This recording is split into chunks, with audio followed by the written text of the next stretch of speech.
Voy a compartirles algo de mi corazón a vuestro corazón. A todos los apóstoles que están aquí, profetas, maestros, creyentes.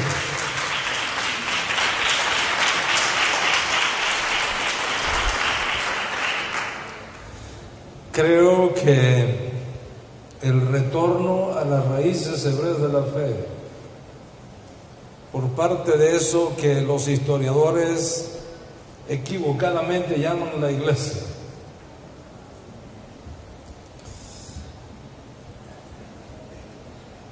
y que tenemos que reaprender el lenguaje nuevo del reino de Dios. Creo que ese mover a las raíces hebreas de la fe es el mover profético más extraordinario de todos los tiempos que ha conocido el mundo.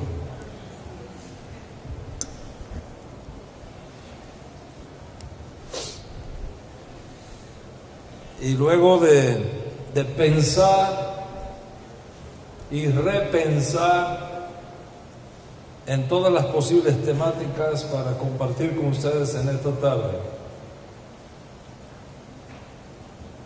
he creído apropiado, y así lo he sentido en mi espíritu, hablarles de este mover de los días del fin que nos han alcanzado. Porque lo grande de una profecía no es cuando se dice. Lo grande de una profecía es cuando su tiempo para cumplirse llega. Y nuestra generación es sin duda, una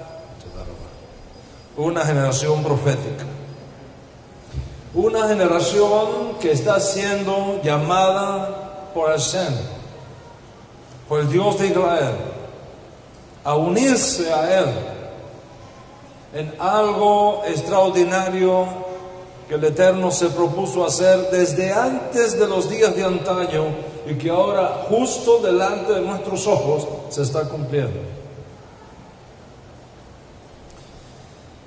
El éxito del trabajo del pueblo de Dios será ver dónde Dios está obrando y unirnos, no en lo que nosotros podemos hacer, sino en lo que Él está haciendo. El fracaso será siempre la locura de ver que el espíritu profético sopla para un lugar y usted está caminando para otro. Así que voy a compartir con ustedes un tema que considero críticamente importante dentro del contexto de lo que está sucediendo hoy día en el pueblo cristiano, junto con lo que Dios está haciendo también en medio del pueblo judío.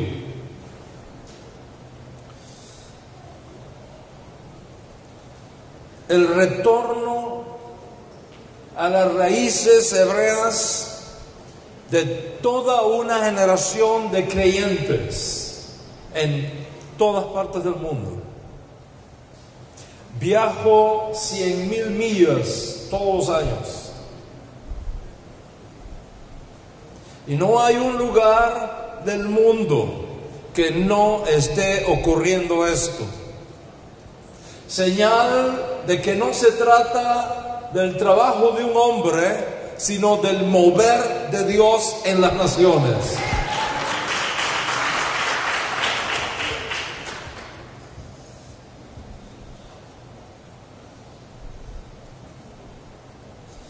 Ustedes son una locomotora llena de fuerza. No tengo duda de eso. pero con toda la fuerza que tiene una locomotora, si las líneas no están bien puestas, se puede descarrilar y crear un desastre. Entonces es muy importante que la locomotora se mueva con toda su fuerza, pero en los rieles correctos.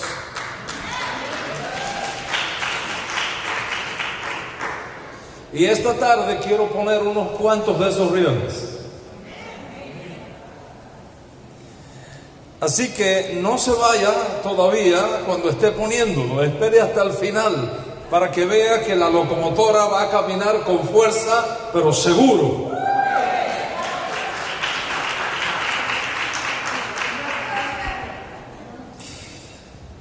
¿Qué significa volver a las raíces hebreas de la fe? ¿Qué es eso? ¿De qué se trata?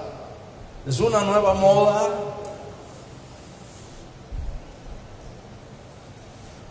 ¿O es un acto profético del cielo?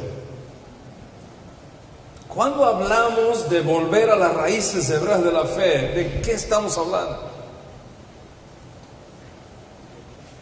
¿Qué raíces? ¿Y qué fe?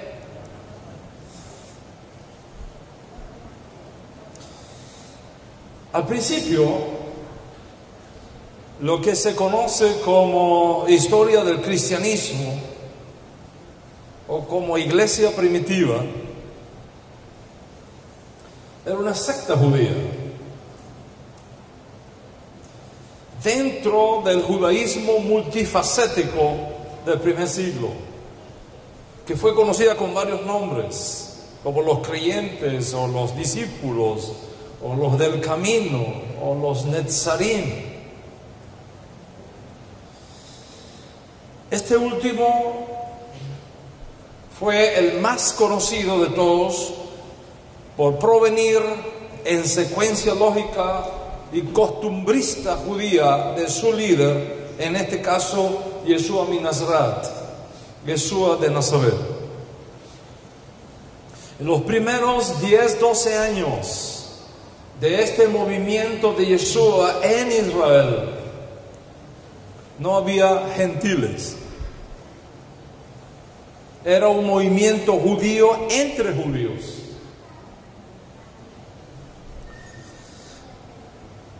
Diez años después, cuando el propio Yeshua autoriza que el mensaje de redención sea llevado fuera de las fronteras judías, tanto naturales como culturales de Israel, muchos gentiles aceptaron la propuesta judía de un Mesías por cuyos méritos los gentiles también pueden tener paz con el Dios de Israel.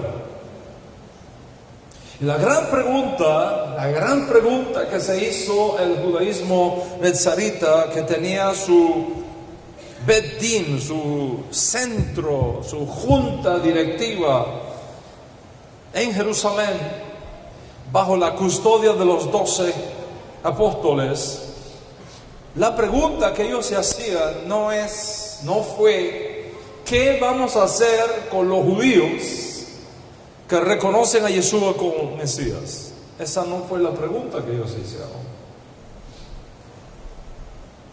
porque esa pregunta era anacrónica en ese contexto. ¿Qué había que hacer con los judíos que reconocían a Yeshua como el Mesías anunciado por Moisés y por los profetas? Recibirlos en la comunidad nezarita por medio de un acto ritual de purificación, a fin de identificarse con Yeshua como Mesías y seguir viviendo como judíos. No había ningún cambio. De ahí en adelante se vivía el judaísmo, ahora conociendo que aquel de quien el judaísmo había hablado desde los días de Moisés, y tomado sobre sus hombros la enorme responsabilidad del legado dejado por Yeshua y preparándolo para el inminente retorno del Maestro, había llegado. Quiere decir que la continuidad histórica del judío creyente en Yeshua como Mashiach era un hecho, y es un hecho probado con los escritos que tenemos en el Nuevo Testamento, en el Código Real. Los Netzarim siempre fueron parte del judaísmo pluralista del Segundo Templo, como los fariseos, como los celotes, como los esenios, como los sicarios. Y por tanto, los judíos que creyeron en Yeshua como Mashiach no crearon un nuevo templo para ellos. Ellos seguían asistiendo al templo de Jerusalén. Ellos no crearon nuevas sinagogas para ellos. Ellos seguían asistiendo a las sinagogas de Jerusalén y del resto del país en su vida judía tradicional. El Shabbat, la purificación familiar, las festividades, el templo, la sinagoga, la Torá, los mandamientos, la costumbre ancestral judía, guardando las normas y costumbres judías propias del judaísmo de aquel momento histórico, mientras que participaban, como el resto de las sectas judías del primer siglo, de reuniones privadas entre ellos para discutir asuntos específicos de ellos. Así que la pregunta no fue ¿qué vamos a hacer con los judíos que creen en Yeshua como el Mesías? La pregunta fue ¿qué vamos a hacer con los gentiles que han creído? Esa fue la gran pregunta, la más difícil de responder en aquellas circunstancias históricas. ¿Qué vamos a hacer con los gentiles que han creído? Ese fue el mayor desafío que enfrentó el Sanedrín Nezarita del primer siglo bajo la dirección de los 12, unos 10-12 años después de la desaparición física de Yeshua. De eso da testimonio el Código Real, como está documentado en el capítulo 15 de Memorias Apostólicas. Y basado en las fuentes históricas que contamos, dentro del Congreso Nezarita había dos puntos de vista. Había un grupo de creyentes que pensaban que debían aceptarlos a los gentiles, debían aceptarlos como parte del movimiento, pero con la condición de que se hicieran judíos, que se convirtieran al judaísmo como judíos según el rito de Moshe. Esa fue una posición. La segunda posición fue aceptarlos como parte del movimiento, pero no con la condición de que se tuviesen que hacer judíos según el rito de Moshe, sino como justos de las naciones, guardando los preceptos que Moisés entregó al pueblo judío para los justos de las naciones. Estos mandamientos, que muchas veces se dan la parte por el todo, mencionando los más importantes, pero que en el judaísmo basta mencionar uno o dos para saber de qué se trata el conjunto. Vienen desde Génesis capítulo 9. En Israel, desde tiempos antiguos, se enseñó que Dios estableció 7 mandamientos para las naciones. Para las naciones. Y también es sabido por nuestras fuentes que Moisés ordenó al pueblo judío enseñar estos mandamientos de Dios a las naciones. 1000 años antes de la creación de la nación de Israel, Dios administraba el mundo a través de estos 7 mandamientos básicos y fundamentales. Un hombre era considerado justo delante de Dios o malvado delante de Dios si caminaba o se separaba de estos mandamientos. Noé fue varón justo delante de Dios, no porque supiesen nada, absolutamente nada de Shabbat o de las leyes de purificación familiar o de tefilín o de talit o de tzitzit, porque ninguna de esas cosas existía en aquella época. Él fue un varón justo delante de Dios porque guardó los mandamientos que Dios estableció para aquella generación. Incluso los padres de la nación judía, antes de la entrega de la Torá en Sinaí, se guiaban por estos 7 mandamientos.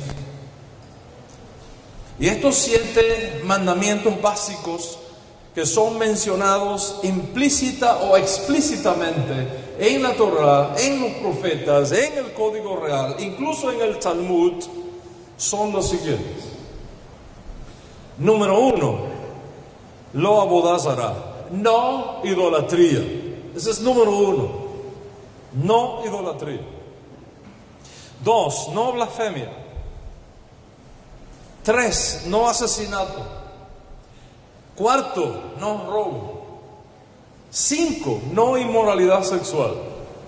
6, no comer alimentos prohibidos, especialmente comer las partes de un animal mientras éste todavía vive. Por ejemplo, usted no le puede cortar el rabo a una vaca, hacer un rabo encendido en la casa mientras la vaca está sufriendo en el patio. Es prohibido. No se puede hacer. No se puede comer la carne de un animal que muere sufriendo. Está prohibido por la Torá. Y finalmente establecer cortes de justicia para un mundo de paz y prosperidad para todos. Junto con todos estos mandamientos, los extranjeros viviendo dentro de la comunidad judía en Israel tenían acceso al templo, tenían acceso a los sacrificios, tenían acceso a las festividades, siguiendo las instrucciones establecidas por los profetas y jueces de Israel para su estado como justos de las naciones. Así que el liderazgo netzarita presentó ante la realidad de lo que estaba sucediendo a los gentiles que habían creído 2 propuestas. Primero, que se les recibiera probado su conversión como judíos, según el rito de Moshe, es decir, circuncisión para el varón, tevilá para ambos, inmersión ritual delante de un tribunal judío y un sacrificio que tenían que hacer en el templo en aquella época cuando todavía el templo estaba en pie. Segunda propuesta, que se les recibiera dentro del movimiento, probado que habían abandonado los ídolos, aceptado al Dios de Israel como su único Dios y se comprometieran a vivir como justos de las naciones, guardando los mandamientos básicos que Hashem tenía para las naciones. Luego de una larga discusión sobre este tema, la segunda propuesta ganó y se estableció un documento que fue escrito y enviado a las diferentes comunidades que habían abrazado la fe, formada fuera de las fronteras de Israel, bajo la autoridad de algunos apóstoles, entre los cuales destaca sobremanera el apóstol Pablo. Juntamente con la carta fueron enviados apóstoles, emisarios especiales de la corte del Sanedrín apostólico, fueron enviados profetas para que le explicaran con palabras a los hermanos la decisión que había tomado el liderazgo apostólico. La carta dice lo siguiente: los apóstoles y los ancianos a nuestros hermanos gentiles en Antioquía, Siria y Cilicia, saludos. Nos hemos enterado de que algunos de los nuestros, sin nuestra autorización, los han inquietado a ustedes, alarmándoles con lo que les han dicho. Así que, de común acuerdo, hemos decidido escoger a algunos hombres y enviarlos a ustedes con nuestros queridos hermanos Pablo y Bernabé, quienes han arriesgado su vida por el nombre de Yeshua Mashiach. Por tanto, les enviamos a Yehudá y a Silas para que les confirmen personalmente lo que les escribimos, que pareció bien al Espíritu del Santo y a nosotros no imponerles a ustedes ninguna carga aparte de los siguientes requisitos: abstenerse de lo sacrificado a los ídolos, de sangre, de carne de animales estrangulados y de la inmoralidad sexual. Bien harán ustedes si evitan estas cosas. Con nuestros mejores deseos. Y ahí se despide la carta.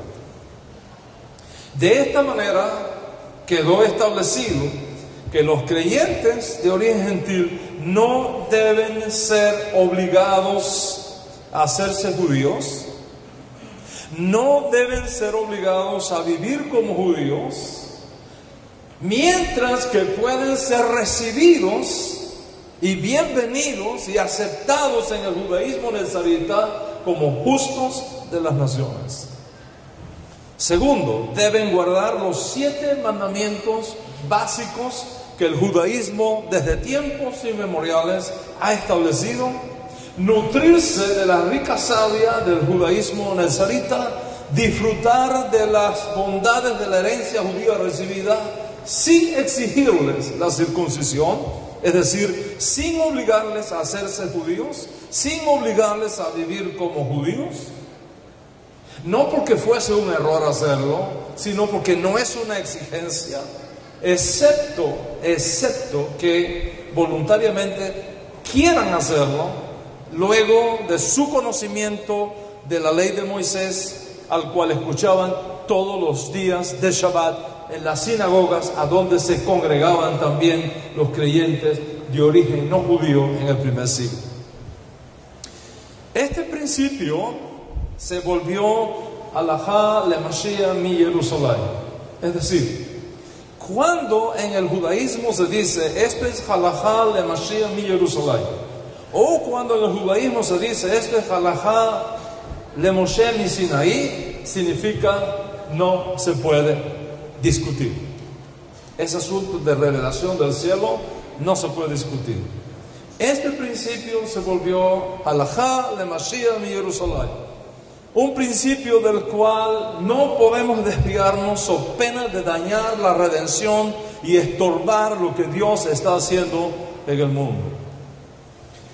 Más tarde, el presidente, el Nasi del Ben Din Nazarita, Yaakov Hasadik, va a repetir lo mismo en una reunión privada que tiene con el apóstol Pablo, cuya narrativa se documenta en Memorias Apostólicas, capítulo 21, versos 17 al 25, donde está escrito, y cito: cuando llegamos a Jerusalén, los hermanos nos recibieron con gozo, y al día siguiente Pablo entró con nosotros a ver a Jacobo, y se hallaban reunidos todos los ancianos, a los cuales, después de haberles saludado, les contó una por una las cosas que Dios había hecho entre los gentiles por su ministerio.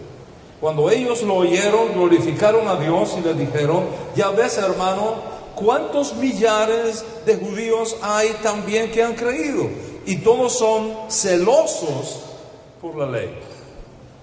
Pero se les ha informado en cuanto a ti, que enseñas a todos los judíos,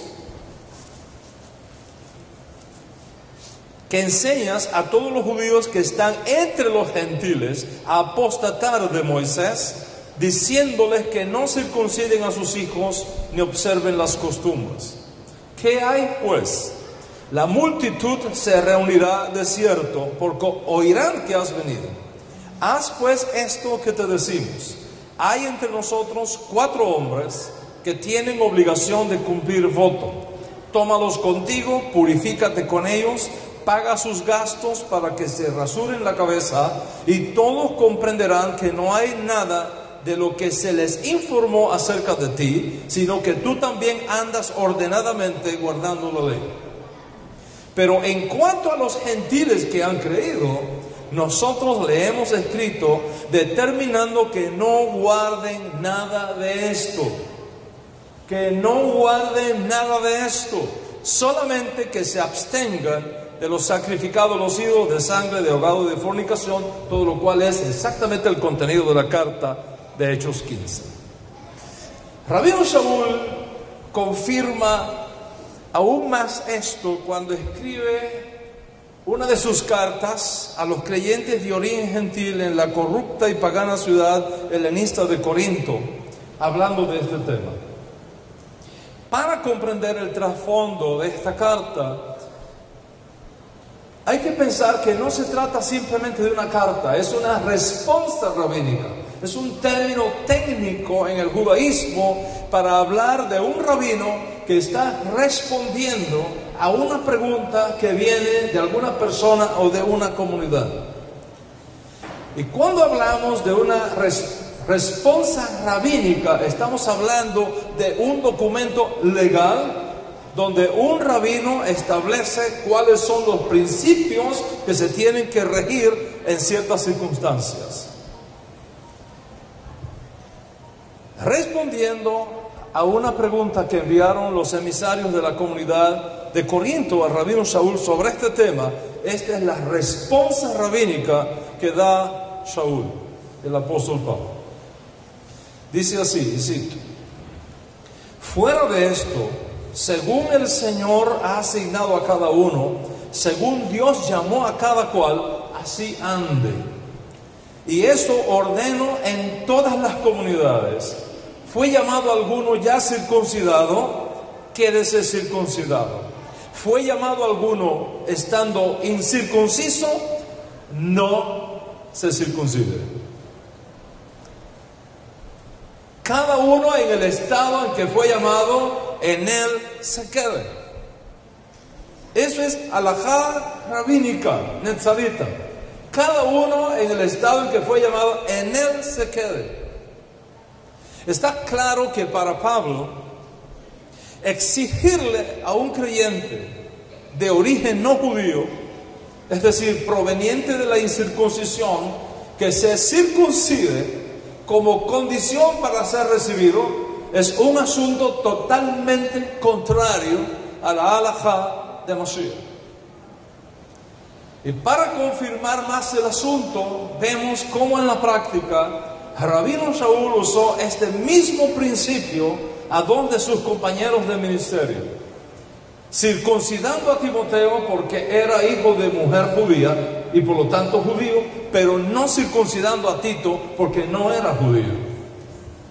Así que el judío se circuncida, pero el no judío no se le exige la circuncisión según el rito de Moshe para formar parte de lo que Dios está haciendo en el mundo.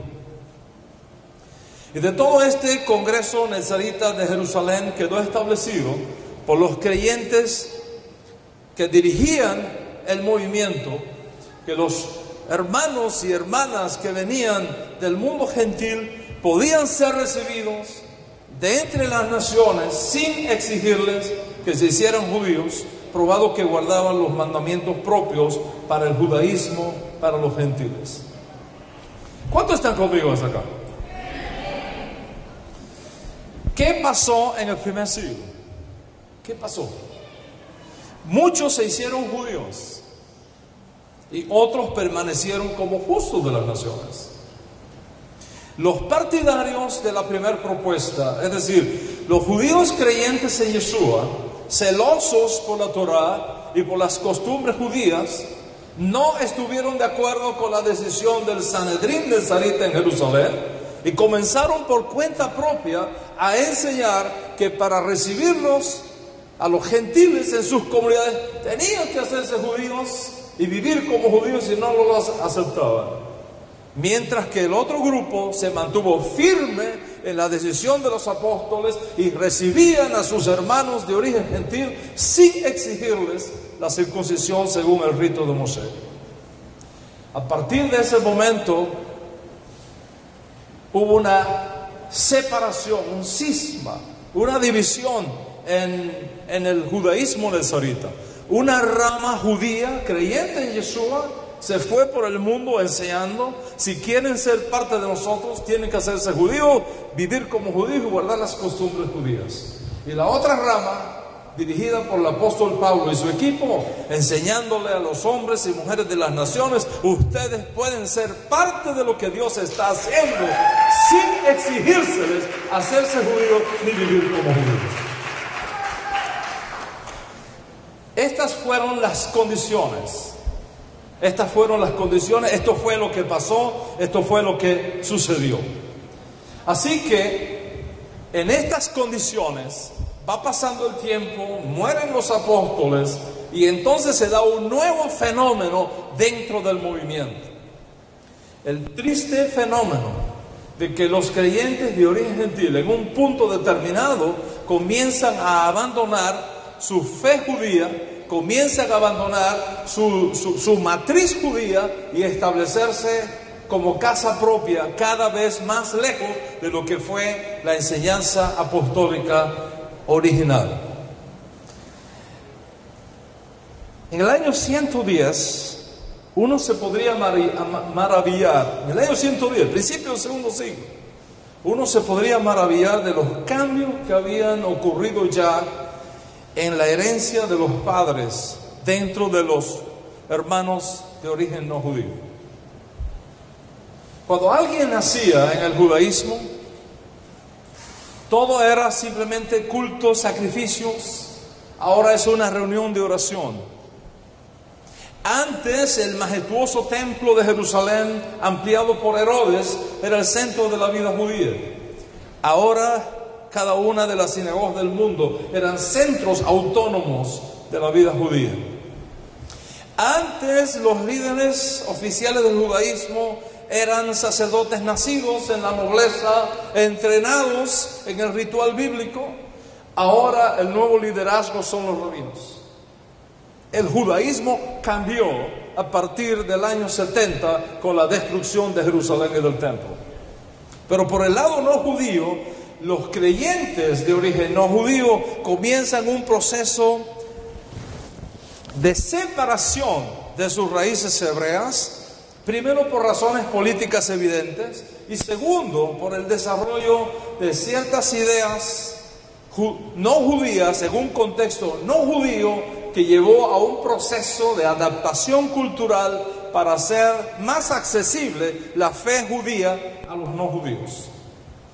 Es evidente que para la entrada del segundo siglo, sin apóstoles judíos a quien consultar, sin la Cajal Madre en Jerusalén en pie para servir de guía y de modelo, y los judíos siendo perseguidos por todos lados, los creyentes de origen gentil no pudieron cohesionarse alrededor de la enseñanza apostólica, sea por la vía de los ebionitas o sea por la vía de los netzaritas, y esta realidad fue facilitando un proceso de separación de sus raíces hebreas y la creación de un movimiento cristiano desconectado de sus fuentes judías, echando ahora raíces alrededor de un nuevo liderazgo no judío que estaba llenando toda aquella región del mundo greco-romano de la época. Y esto se hace ya evidente en los primeros años del siglo II, cuando el nuevo liderazgo gentil rompe completamente con su matriz hebrea, se establece como casa aparte, según sus propios criterios, según sus propias interpretaciones de la fe en Yeshua como el Mesías que habían recibido. La mejor evidencia de ello la constituyen los documentos de los llamados padres de la iglesia que hoy están con nosotros y que podemos estudiarlos. Uno de ellos, Ignacio de Antioquía, uno de los más importantes líderes de esta época, en el año 117, mientras iba siendo llevado a Roma, acusado de acciones políticas, etcétera, etcétera, y muere como un mártir en Roma, él escribe varias cartas a diferentes comunidades y en una de ellas dice lo siguiente: esfuércense en hacer todo en la concordia de Dios, presidiendo el obispo en lugar de Dios y los presbíteros y los diáconos en lugar del Sanedrín de los apóstoles.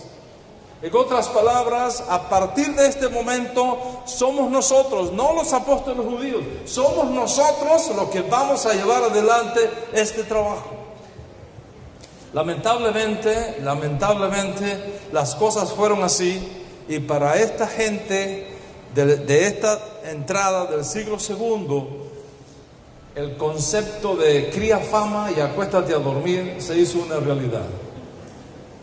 Fue poco tiempo después cuando los creyentes de origen judío, de origen no judío, ya no miraban a sus hermanos judíos como punto de referencia, sino que ahora sus intereses se centraban en otros parámetros y en otras necesidades.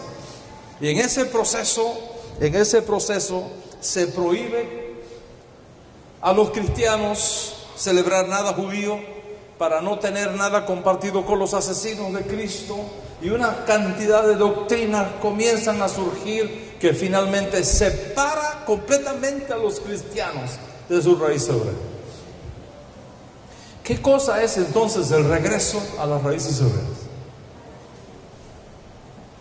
¿Cuándo entendemos este cuadro histórico que ha ocurrido?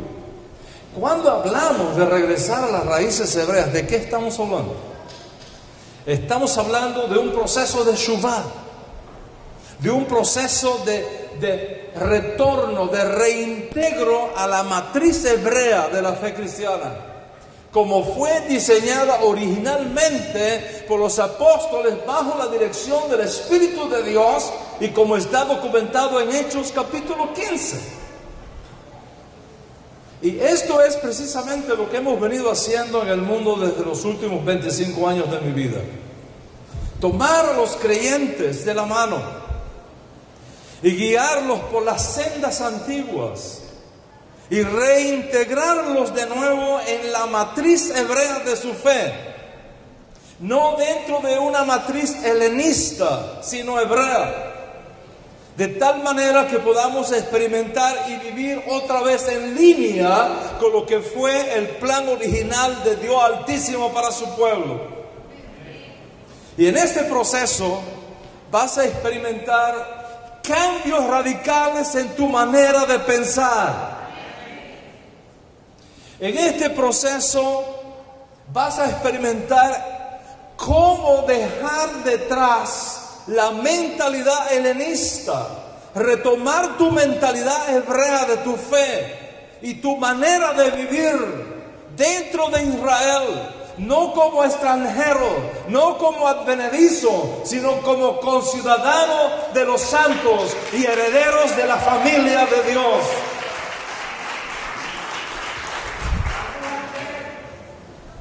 Y en este proceso están retornando varios grupos.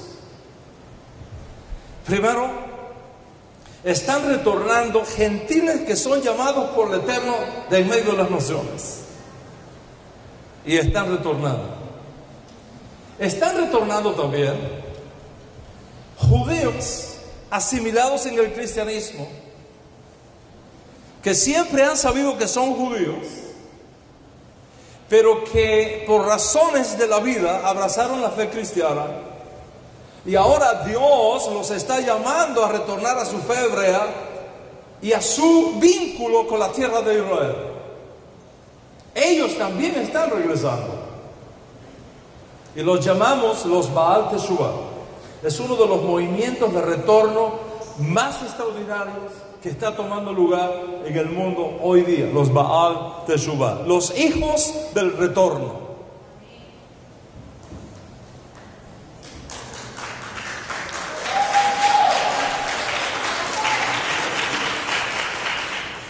¿Quiénes más están retornando? Israelitas judíos que perdieron su identidad debido a las conversiones forzadas de sus ancestros y se han criado como gentiles, pero llevan sangre judía en sus venas sin saberlo. Se conocen como los Anusim.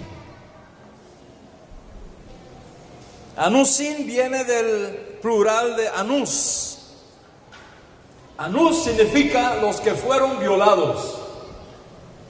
Los que fueron violados en su espíritu, los que fueron forzados a convertirse a otro Dios, a otra fe, a otra cultura y a otro pueblo diferente al Dios de Israel, a la cultura de Israel y al pueblo judío. Ellos ahora, en este tiempo, también están regresando.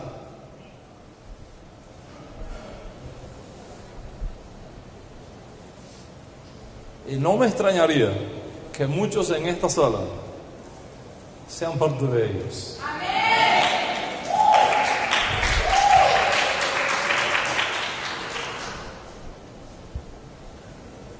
¿Y quiénes más están regresando? Están regresando los israelitas de la casa de Efraín.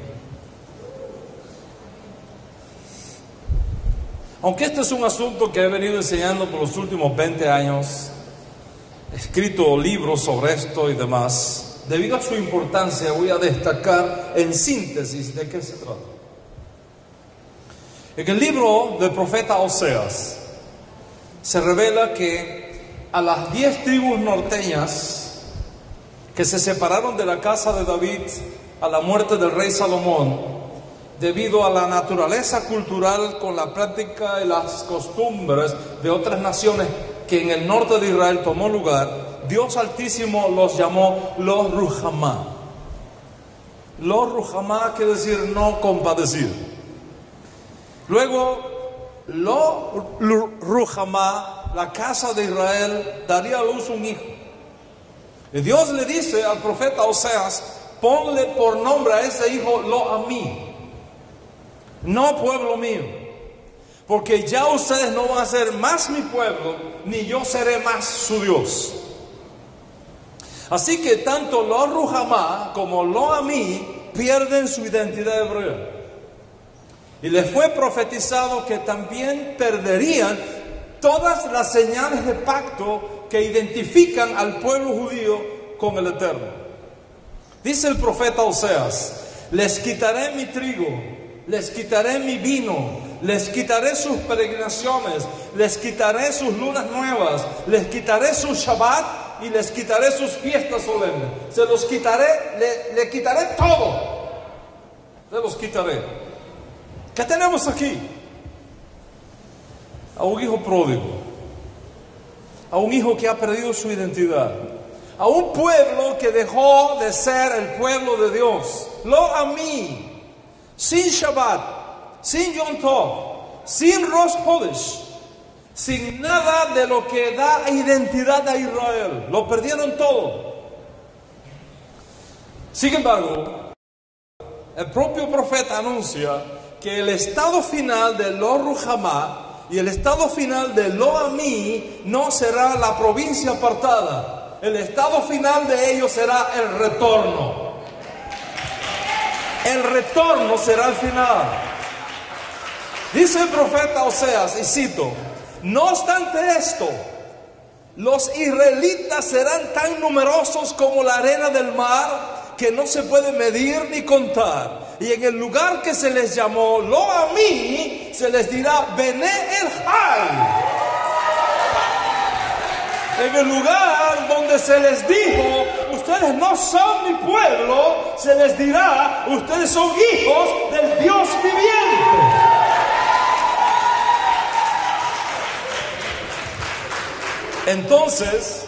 Entonces viene la revelación más extraordinaria del profeta Oseas. Dice el profeta Oseas que llegará el día cuando los hijos de Israel, que perdieron su identidad, que perdieron su Shabbat, que perdieron sus novilunios, que perdieron sus peregrinaciones, que perdieron sus Yom Tov, que perdieron sus fiestas, regresarán. Regresarán. Y cuando regresen, presta atención, y cuando regresen van a suceder dos cosas proféticas. Dos cosas proféticas. Primero, el pueblo judío se unirá con el Efraín que regresa. ¿Está escuchando? El pueblo judío se va a unir con el Israel que regresa. Y segundo, Dios pedirá al pueblo judío que llamen a sus hermanos que lo habían perdido todo. Dios exigirá al pueblo judío que llamen a sus hermanos que estaban en la provincia apartada y que ahora están regresando. Dios exigirá que le llamen a mí, mi pueblo.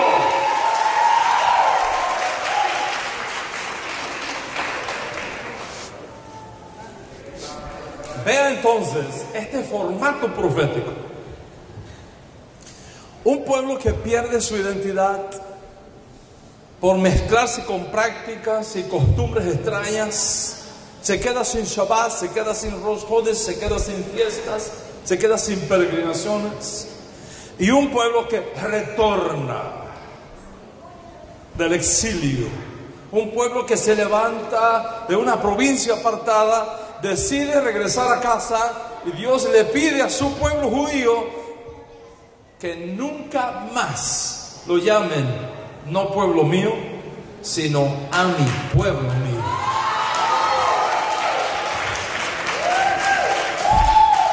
¿Cómo es posible el retorno? ¿Cómo es posible? ¿Qué causará el retorno? ¿Qué causará el retorno? El profeta Oseas nos da la respuesta. Dice el profeta Oseas en su profecía: voy a enamorarla otra vez. Mira lo que dice, voy a enamorarla otra vez y me la llevaré al desierto y le hablaré con ternura. Dice, quitaré de sus labios los nombres de sus falsos dioses y nunca más volverán a invocarlos.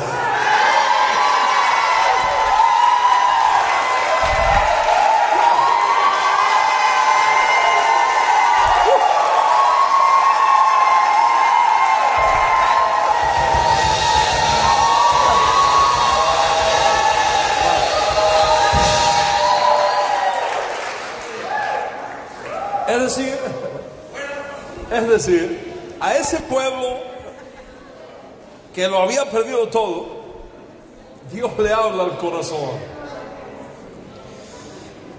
Levanta en su corazón una sed por el retorno. Y Dios, en cambio, les devuelve el Shabbat.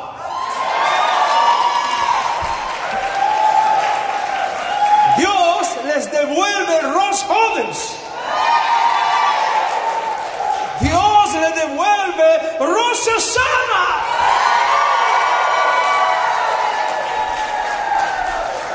Dios les devuelve las santas convocaciones. Dios se las devuelve. Y finalmente, el clímax de todo, el clímax de todo. El clímax de todo. Un pueblo que es reconocido por sus hermanos de Judá, unidos de nuevo y formando otra vez una gran nación, la nación de Israel. De modo que hay un grupo que está regresando de los que perdieron su identidad hebrea porque su alma está buscando lo que sus ancestros habían perdido.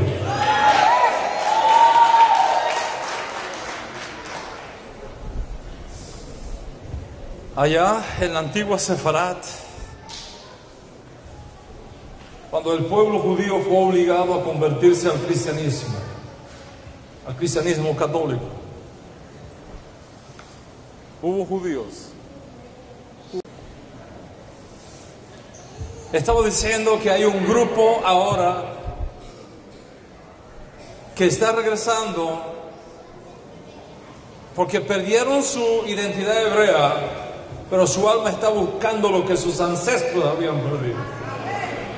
Y en la antigua Sefarat, Cuando la Iglesia Católica los obligó a convertirse al cristianismo, so pena de enfrentar la hoguera, y muchos de ellos se convirtieron al cristianismo, estaban rezando en sus almas: Dios mío, que mi descendencia no se pierda, que algún día alguien de mi descendencia se levante y pueda regresar a casa otra vez.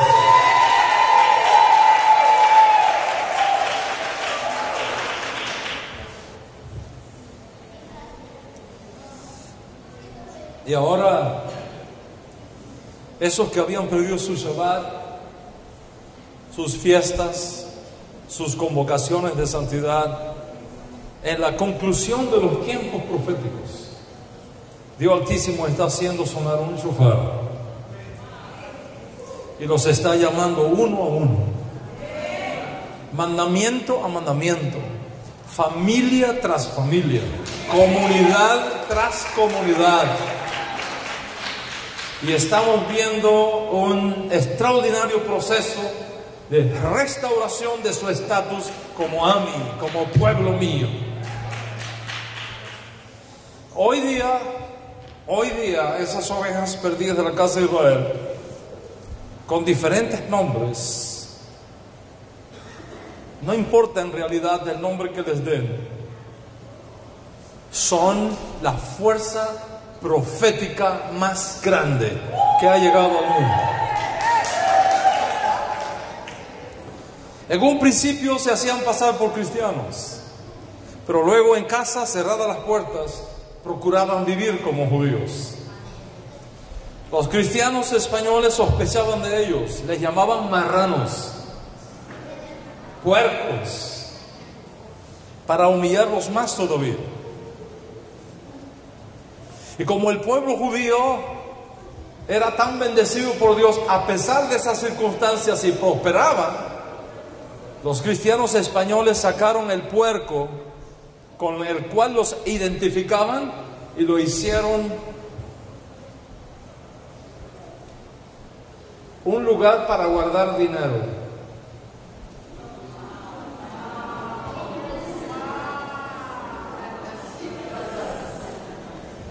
Y de ahí viene la costumbre de la alcancía del puerco.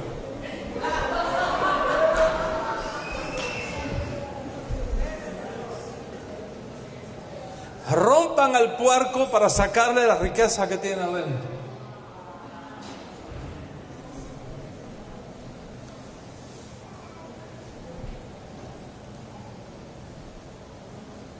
Esos puercos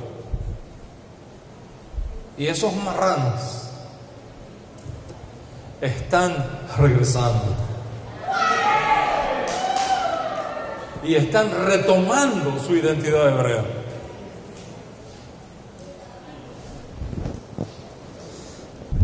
Dice el profeta Oseas: con todo, a pesar de todo lo que han sufrido, los israelitas serán tan numerosos como la arena del mar.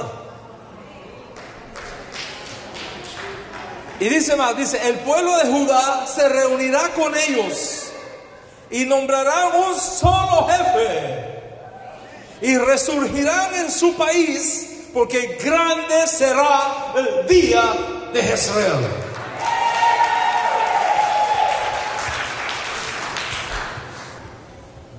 Teniendo en cuenta toda esta realidad profética e histórica, están entonces regresando a las raíces hebreas gentiles, Baal Teshuvah, criptojudíos, Hanusim, e israelitas de la casa de Efraín, descendientes biológicos de la casa de Israel desde los días del profeta Oseas. Ese formato profético lo estamos viendo en todas partes, en todo el mundo. Y las historias que tenemos de ellos son impresionantes. Vienen con la fuerza de un huracán a comerse el judaísmo. Devoran cuanto libro judío se encuentran. Visitan cuanta página web hayan. Y se lanzan a guardar Shabbat y el resto de las fiestas con una pasión inconmensurable.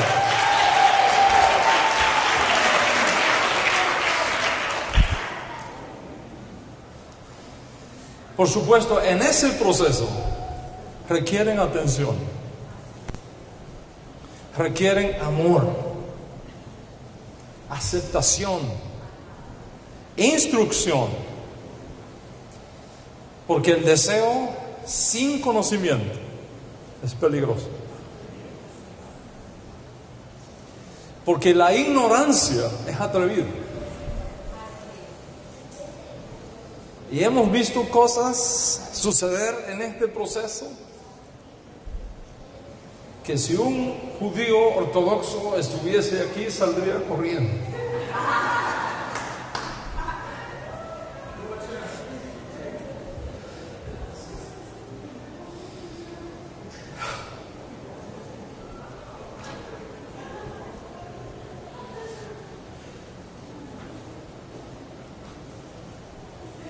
No sé si decir esto que tengo acá.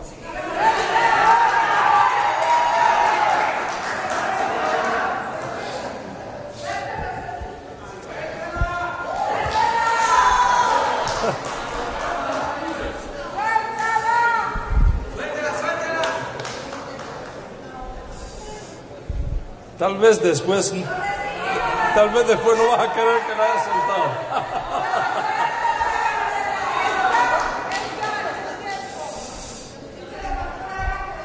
Es mi responsabilidad, primero como judío, segundo como Raf y tercero como hermano mayor, ayudarles en este proceso.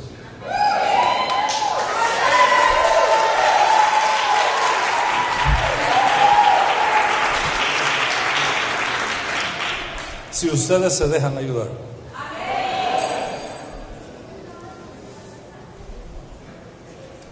Voy a contar un ejemplo de los muchos que he vivido. En el año 2002 estaba yo en Sefarad, estaba en España, dando unas conferencias en una universidad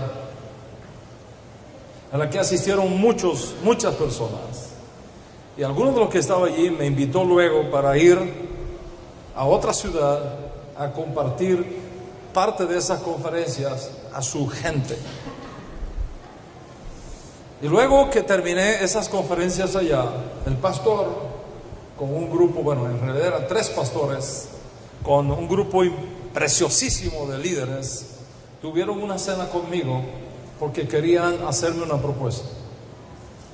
Y me dijeron: Raf, queremos ser judíos y convertirnos al judaísmo. Queremos ser judíos y convertirnos al judaísmo. Les dije: magnífico, magnífico. Hay 5 señales de pacto, 5 señales de pacto que identifican al creyente judío del no judío, y ciertos apéndices de conducta. Las señales de pacto son las siguientes.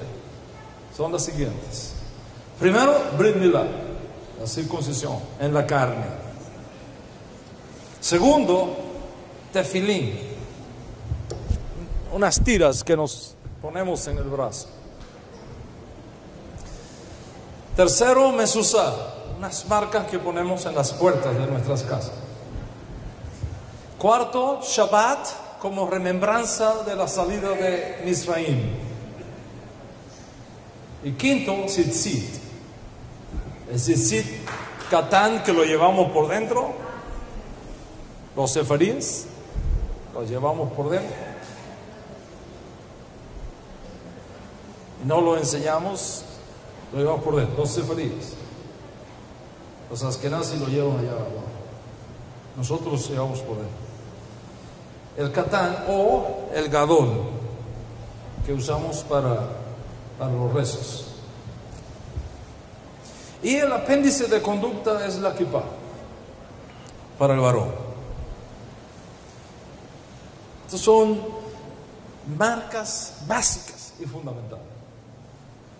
Entonces les dije, para probar su obediencia y para probar sus espíritus, si están dispuestos o no a aprender, les dije, lo que cualquier rabino, conocedor de la ley judía, dirá en esas circunstancias, mientras no concluya su proceso de retorno como judíos, no pueden usar ninguna de esas cosas. Por lo tanto, ahora mismo se me quitan la kippah de la cabeza.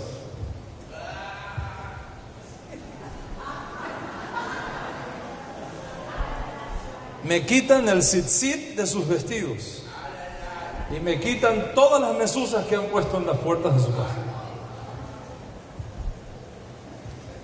Y vamos a instruirles en los caminos básicos del judaísmo. Y luego que ustedes sean instruidos y sepan lo que eso realmente significa, y toda la sangre derramada que hay detrás de eso, y todos los riesgos que hay detrás de todo eso, y luego que se presente delante de un tribunal judío de al menos 3 jueces y respondan las 120 preguntas que tenemos para ustedes y sean aprobados, entonces les vamos a autorizar para que hagan el Brit Milá, la Tevilá, los vamos a pasar por la jupa a los que estén casados para que hagan las cosas según son las normas en la casa de Israel. Gracias al Dios bendicho, como se dice en el ladino antiguo, así lo hicieron. Pero el golpe fue fuerte, porque ya estaban usando kippah en la calle, en los lugares de reunión. Incluso algunos se hicieron flecos en los vestidos que colgaban hasta del cinto. Y otros fueron tan osados que ellos mismos hacían los tzitzit. Es más, descubría uno tomar tinta azul y pintar uno de los hilos azul porque leyeron que había que tener un hilo azul.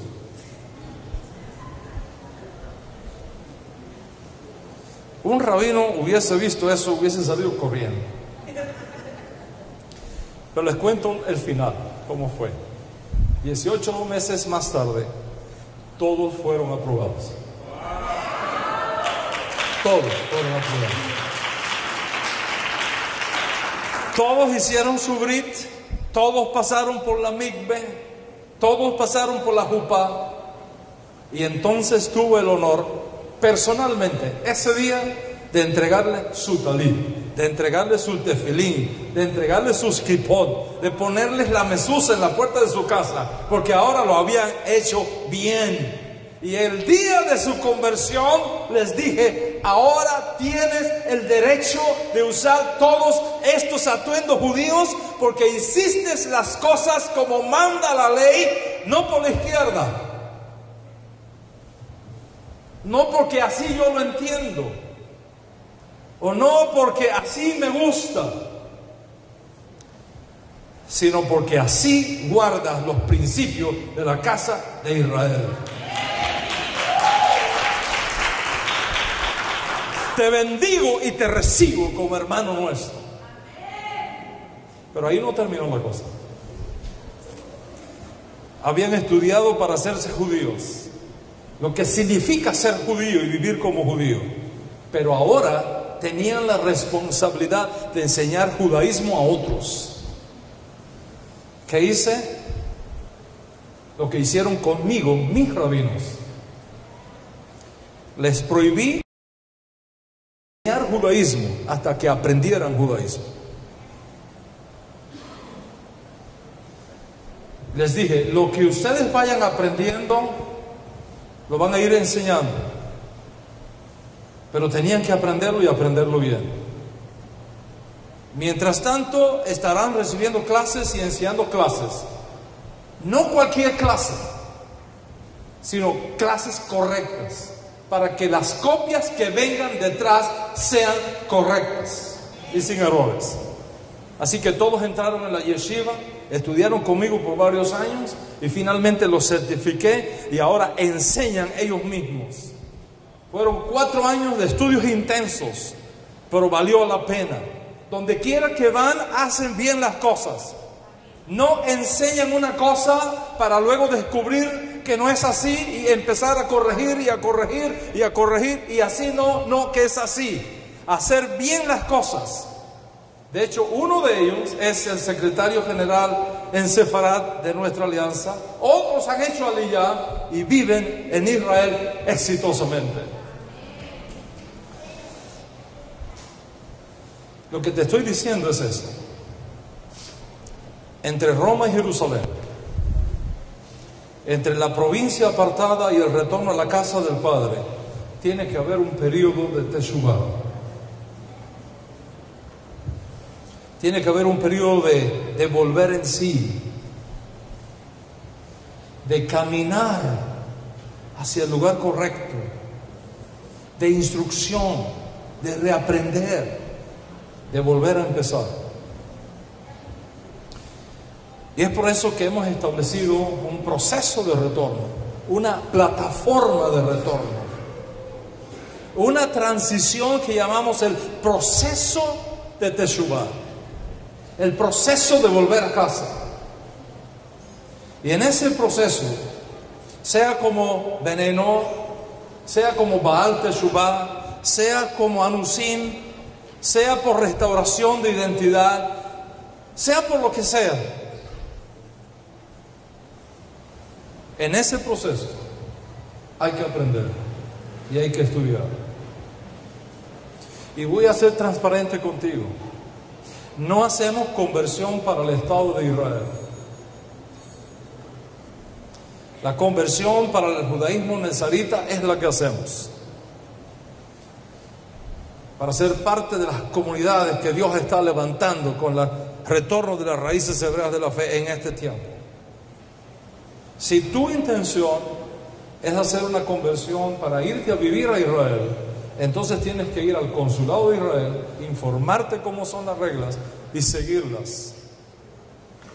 Pero este proceso de conversión del cual te hablo exige estudio, desprenderse de cosas, aprender cosas nuevas, cambiar completamente tu estilo de vida, tener tu propio convencimiento demostrado en lo que dices y en lo que haces, una motivación pura, conocimiento de causa, son requeridos para este proceso. ¿Comienzas a interesarte en tus raíces hebreas? ¿O ya vienes caminando en eso por algún tiempo? ¿Te fascina el judaísmo? Te tengo buenas noticias. Después de estar tratando por esto por más de 25 años, mi experiencia es tu ventaja. Y si estás comenzando en el camino, te entiendo perfectamente. Y normalmente a los que están pasando por esta experiencia les entrego el número 10.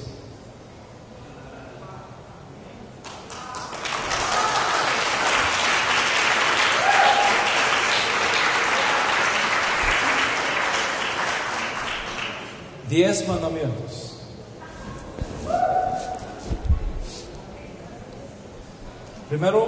Primer mandamiento: déjame saber de ti, de tu historia de redención, de tus batallas, de tus sueños, de tus dudas, de tus temores. Es parte del proceso. ¿Estaré haciendo bien? ¿No será esto una trampa del enemigo? ¿Será que me estoy alejando de la luz? ¿Será que me estoy metiendo en una secta?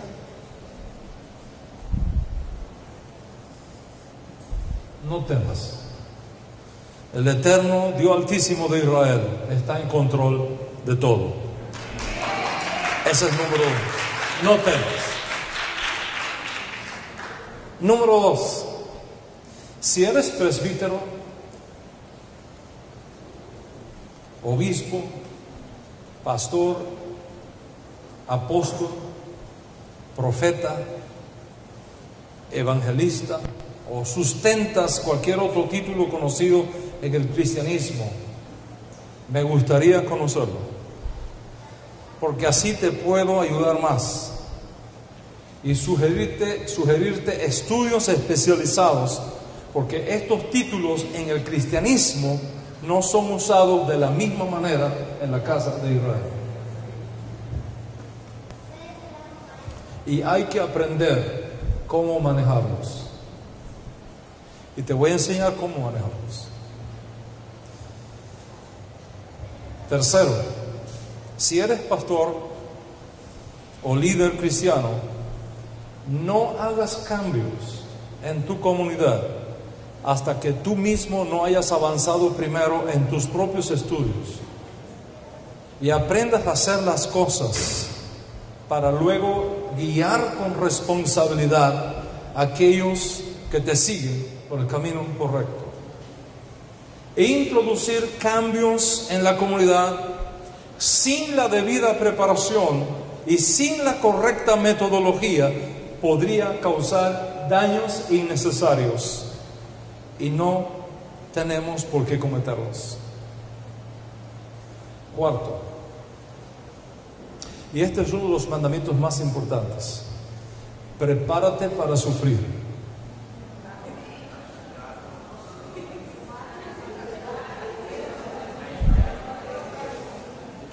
Prepárate para sufrir.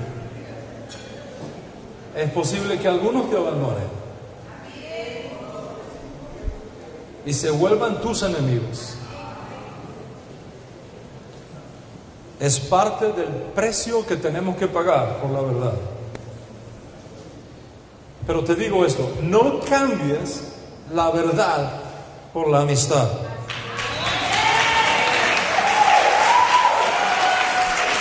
No cambies la verdad por posiciones. No cambies la verdad por títulos. No cambies la verdad por prebendas económicas. No vale la pena. Aprende a responder a estas tres preguntas. Al final del día, ¿a quién sirvo? ¿Ante quién tengo que dar cuentas? ¿Y quién es realmente el que me va a dar la recompensa? Una vez que tengas bien claro eso, la toma de decisiones va a ser mucho más fácil. Quinto mandamiento: si estás casado y tienes familia, cuídala. Cuídala. No la fuerces ni la presiones a un punto en que pongas en juego la paz de tu casa. Con inteligencia se gana la guerra. No es con ejército, no es con fuerza, es con mi espíritu. Haz todo lo posible por preservar tu hogar. Y ten mucha paciencia. Mucha paciencia con tu cónyuge. Finalmente Dios va a tratar también con él o con ella. Sexto principio: entiende que ahora es un tiempo para desaprender lo mal aprendido y aprender lo que debes conocer. Es un tiempo para estudiar, para prepararte. Y la norma en la casa de Israel no es estudiar solo, porque te puedes desviar y no habrá nadie para prevenirlo. Lo más sabio es que elijas un maestro, no dos, no tres, y le pidas que te enseñe y aprende todo lo que Dios tiene para ti a través de él. Si le pides al Eterno ayuda, Él va a guiar tus pasos. Y Él va a poner en tu camino el maestro correcto. El maestro que tú necesitas. Porque esa es la norma en la casa de Israel. Búscate un maestro y aprende a sus pies. Por supuesto, en nuestro caso, a la hora de buscar un maestro, asegúrate que no solamente conozca judaísmo y que lo conozca bien, sino que conozca a Yeshua y que lo conozca bien.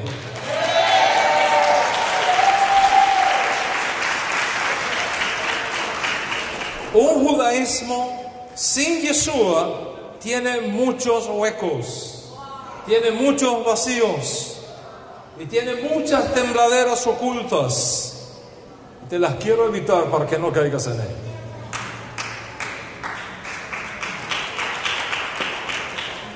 Siete, ten paciencia.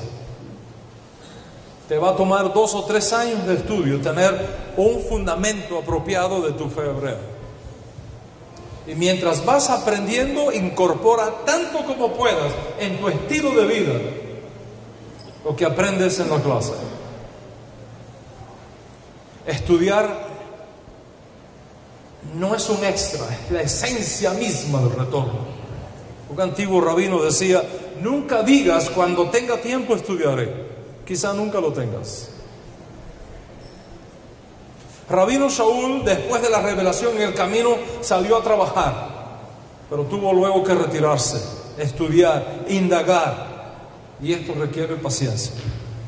8º mandamiento: sé enseñable.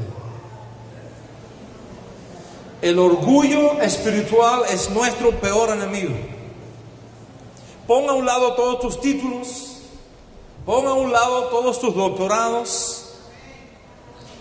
Vuelve humilde al aula para sentarte a los pies de tus maestros a aprender todo de nuevo. Será una hermosa experiencia de negación de ti mismo. Romper con el orgullo intelectual no será nunca una tarea fácil, pero solo siendo enseñable se aprende. 9, cuídate de los títulos.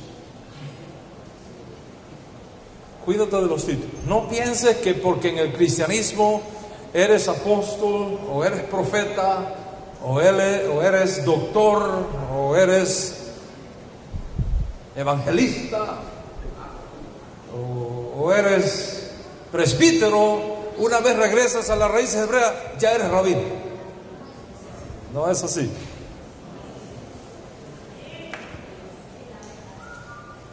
Créeme, sé lo que te estoy diciendo. Es más, no te recomiendo ni siquiera el uso de rabino.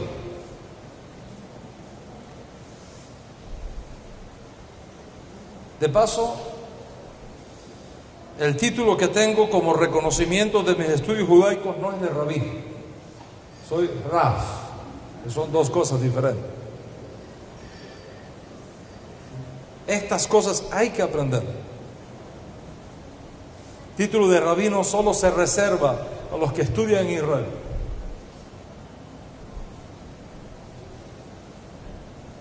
Cuando se estudia fuera de Israel no se puede llevar el título de rabino.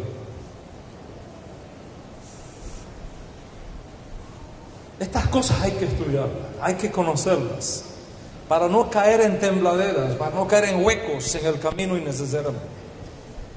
Y finalmente, 10º mandamiento: si vas a entrar en el camino del retorno al judaísmo, de tu fe hebrea, como lo hemos expuesto acá, tienes que romper en algún punto de tu vida con todo lazo con el cristianismo.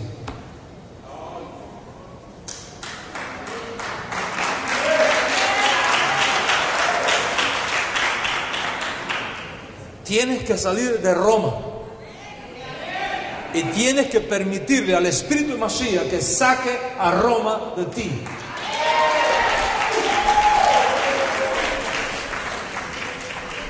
Tienes que desligar tu alma de viejos concilios, de viejos matrimonios teológicos. Porque como enseñó el rabino Shaul, en vida de tu marido, casarte con otro es adulterio.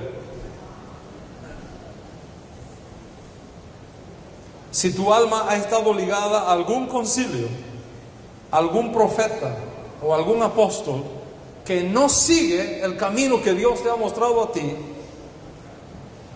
o a cualquier otro líder, ya sea del cristianismo o del islamismo, o de cualquier otra religión que tú hayas practicado, en un punto determinado tendrás que desligarte oficialmente de eso. Porque estudiar judaísmo y retornar a las raíces hebreas de tu fe con el alma atada a Roma, a Atenas o a Medina es contradictorio. El mensaje de los apóstoles bien claro: salid de en medio de ella, pueblo mío.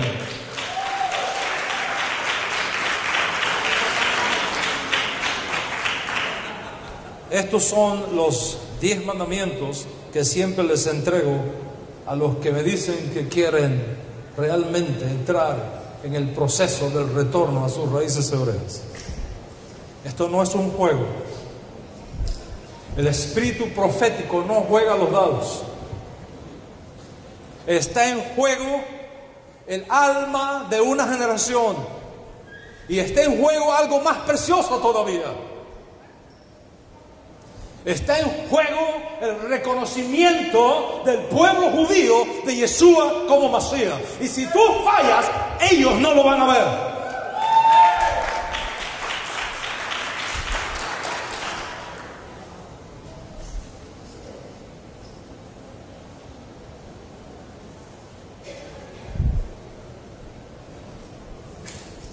Para estudiar se requieren 3 cosas: un maestro que quiera enseñar, un estudiante que quiera aprender, y un libro de texto.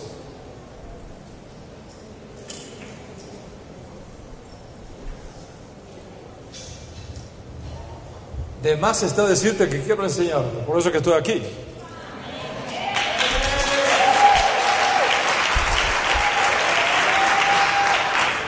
Porque estoy convencido que al venir al mundo, todo hombre tiene el derecho a ser instruido en la verdad, y luego a cambio contribuir en la enseñanza de los que vienen detrás. Como hicieron conmigo, estoy dispuesto a hacerlo contigo. Pero no me entiendas mal, no ando buscando discípulos. De hecho, no creo que nadie tenga discípulos. Los discípulos son, a última instancia, propiedad exclusiva del Dios de Israel.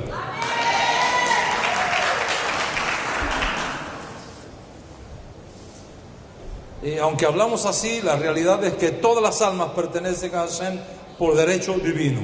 Somos administradores de sus bondades, pero es el dueño de todo. Él es el dueño de todo. Y entiendo los enormes riesgos que caen sobre mí si decido recibirte como estudiante. Porque como dijo el maestro, ustedes no me eligieron a mí, yo los elegí a ustedes. En el judaísmo uno se busca un maestro, pero es el maestro el que decide finalmente si nos acepta o no en su aula. Esto no es una universidad que tú pagas un dinero y te tienen que recibir de sí o de no. Así no trabaja. Si consideras que puedo ayudarte, podemos platicar sobre ese asunto. Y si no, sigue adelante, no pasa nada. Vamos a seguir siendo amigos. Pero busca un maestro que te instruya para que no cometas errores en tu proceso de Roma a Jerusalén. Basta que lo encuentres y no dejes de buscarlo, encontrarlo y seguirlo con fidelidad. No puedes tener 2 maestros.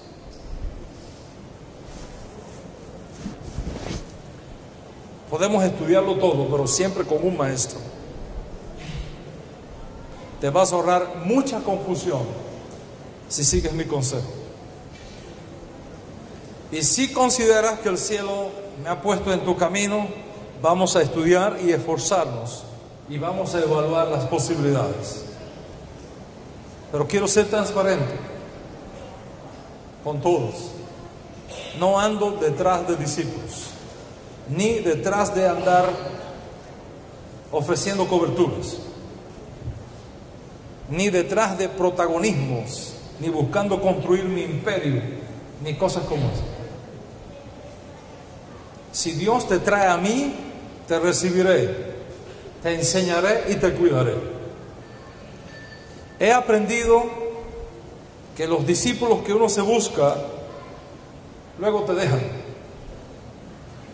Pero los que el cielo te envía, siempre van a estar allí contigo. Siempre van a estar contigo. Ningún discípulo es más grande que su maestro. Bástale al discípulo ser como su maestro. Como ves, el camino de retorno a la casa de Israel no es una moda, no es una nueva onda, es una profecía cuyo tiempo para cumplirse ha llegado. Y esta es el mover profético más extraordinario de toda la historia. Ser invitado a participar de este mover profético de Dios es un honor extraordinario, pero una tremenda responsabilidad en toda la historia de la humanidad.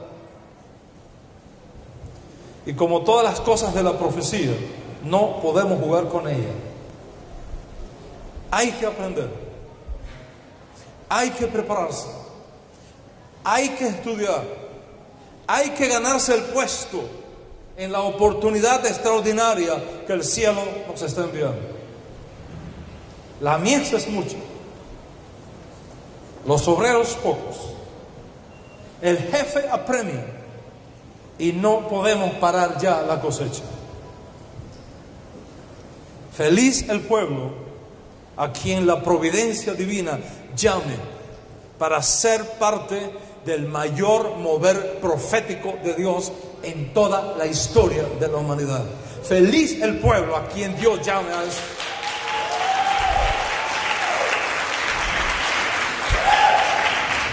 Feliz el pueblo que pueda responder al sonido del shofar y moverse hacia donde sopla el Espíritu del Santo de Israel, para que con las velas hinchadas por ese viento y las manos firmes en el timón, atravesemos el final de la jornada para avistar la tierra que nos ha sido prometida. Una tierra nueva, con cielos nuevos, donde moren la paz y la justicia, donde el león como el buey come paja, y donde cada uno debajo de su vid y debajo de su higuera podrá vivir en paz y sin temor. Feliz el pueblo que sea llamado para ver esto, para vivir esto, para trabajar por esto, facilitando así el retorno y la coronación en Jerusalén de nuestro justo Mesías Yeshua en ese final Rosh Hashanah que nos espera a la vuelta de la esquina con sus brazos abiertos.